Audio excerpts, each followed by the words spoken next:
ప్రతినిత్యం పేదలకు భోజన వసతి సమకూరుస్తున్న అన్న ఎన్టీఆర్ జనార్దన్ గ్యారేజ్ లో 644వ రోజు బుధవారం పేదలకు భోజన వసతి కల్పించారు. నారా లోకేష్ యువజన ఫౌండేషన్ ఏర్పరిచిన అన్న ఎన్టీఆర్ జనార్దన్ గ్యారేజ్ వద్ద దంతులూరు పృథ్వీరాజ్ జన్మదిన వేడుకలు ఘనంగా నిర్వహించారు. ఉత్తరప్రదేశ్ వలస కార్మికుల పేద పిల్లలకు సాయిరాం వర్మ ఏర్పరిచిన బట్టలు, మిఠాయిలు, పేదలకు భోజనాలు ఫౌండేషన్ రాష్ట్ర అధ్యక్షులు మండపాక సుబ్బు పంపిణీ చేశారు. మండపాక సుబ్బు మాట్లాడుతూ తెలుగుదేశం పార్టీ అధికారం ఉన్నా లేకపోయినా ఎప్పుడూ పేదలకు అండగా ఉండే పార్టీ అన్నారు. అలాగే ఫౌండేషన్ ముమ్మిడివరం అధ్యక్షుడు అంగాని శేషగిరి వర్మ, భోగిరెడ్డి నాగేశ్వరరావు, దత్తుడు, జంగా శ్రీను, వసంత బియ్యం పంపిణీ చేశారు.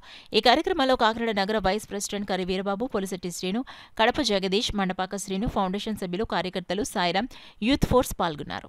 ఫౌండేషన్ రాష్ట్ర వైస్ ప్రెసిడెంట్ చెరుకురి సాయిరాం వర్మ సోదరుడు దంతులూరి పృథ్వీరాజు జన్మదినం శుభ సందర్భంగా ఈరోజు పేదలకు భోజన వసతి కల్పించారు.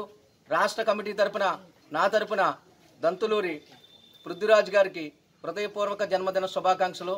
మరి పుట్టినరోజులు ఆర్భాటాలు పోకుండా ఇలా 10 మంది పేదలకు ఉపయోగపడేలా చేసుకుంటూ ఉత్తరప్రదేశ్ నుంచి వచ్చిన వలస కార్మికుల పిల్లలకు ఈరోజు బట్టలు కూడా పంపిణీ చేశాము. మరి ఇలాంటి పుట్టినరోజులు మరెన్నో జరుపుకోవాలని, అష్ట ఆయురారోగ్యాలు, నిండు నూరేళ్లు సుఖ సంతోషాలతో ఉండాలని, తెలుగుదేశం పార్టీ అధికారం ఉన్నా లేకపోయినా ఎప్పుడు పేదలకు ఉండే పార్టీ అని మరి మనమందరం నారా లోకేష్ గారి నాయకత్వంలో పనిచేసి నారా చంద్రబాబు నాయుడు గారిని ముఖ్యమంత్రిగా చూడడమే ఈ ఫౌండేషన్ ముఖ్య ఉద్దేశం. అదేవిధంగా ముమ్మిడివరం ఫౌండేషన్ అధ్యక్షులు అంగాని శేషగిరి వర్మ పృథ్వీరాజ్ జన్మదినం సందర్భంగా ఒక పేద కుటుంబానికి 25 కేజీలు రైస్ బ్యాగ్ కూడా పంపిణీ జరిగింది.